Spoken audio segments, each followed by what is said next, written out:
Welcome to Rustica Studio.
Imagine standing at the edge of your property, looking not just at a garden, but at a living masterpiece that commands attention and evokes a sense of grandeur.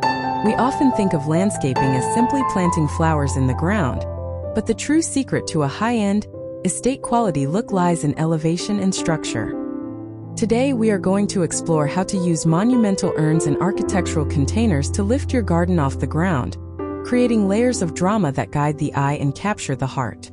We will decode the specific color palettes, from the patriotic elegance of reds and whites to the romantic softness of pinks and lavenders, that turn a simple front yard into a breathtaking sanctuary.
Let's begin by analyzing the power of the focal point container.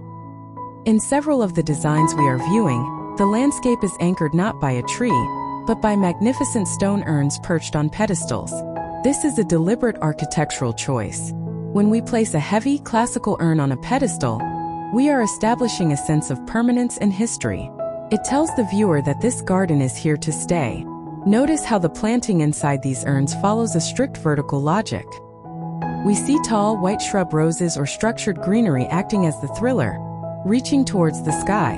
This verticality bridges the gap between the low-lying flower beds and the taller architecture of the house. Without these elevated containers, the garden would look flat and two-dimensional.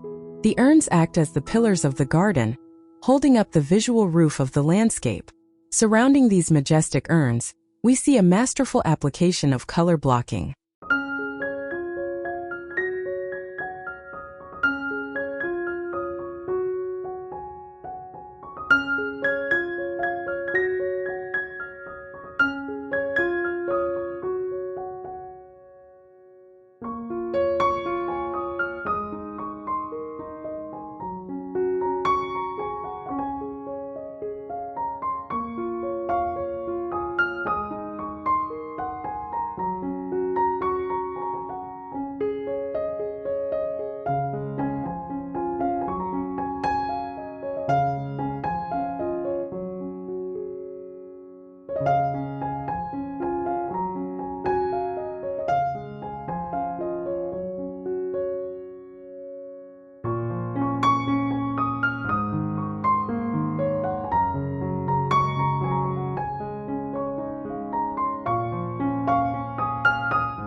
Look closely at the island bed featuring the red geraniums and white petunias. This is a classic, high-contrast palette that screams sophistication. Red is a color that advances. It grabs your eye from down the street. White, on the other hand, reflects light and provides a crisp, clean separation between the bold colors. By massing these flowers together, planting 12 or 15 red geraniums in a tight cluster rather than sprinkling them individually, we create a carpet effect. This technique, often used in public botanical gardens, reduces the visual clutter. It makes the garden feel intentional and organized. When you pair this with the deep, cooling blues of salvia or lobelia, you create a patriotic trio that feels timeless and energetic, perfect for a front yard that wants to make a strong statement.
Now let's talk about the edges, because a garden is only as good as its borders. In these images, we see a distinct difference between a soft edge and a hard edge. The curved pathways made of slate or irregular flagstone invite movement. They are not straight lines getting you from point A to point B. They are meandering rivers of stone that encourage you to slow down. Notice how the low-growing boxwood hedges frame these paths. This is the frame of the painting. The evergreen boxwoods provide structure year-round, even when the flowers die back in winter.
They act as a container for the chaos of the blooms.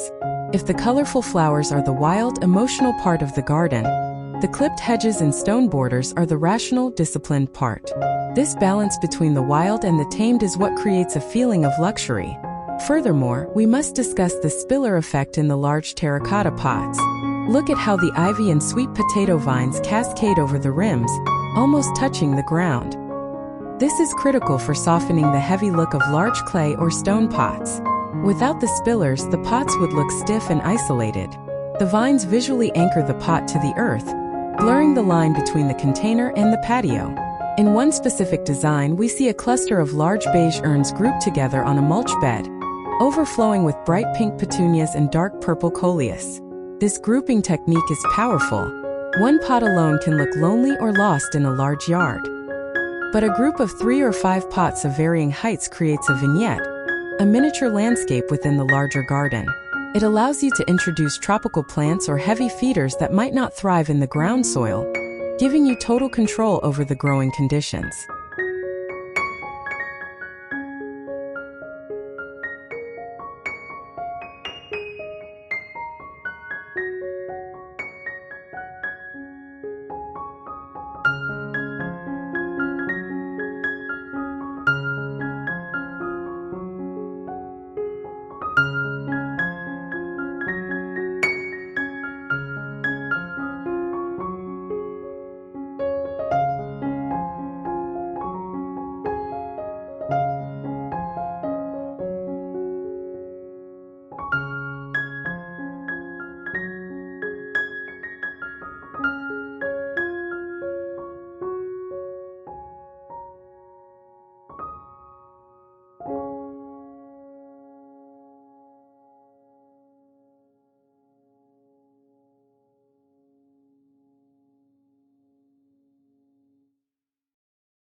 Let's shift our focus to the texture of the foliage.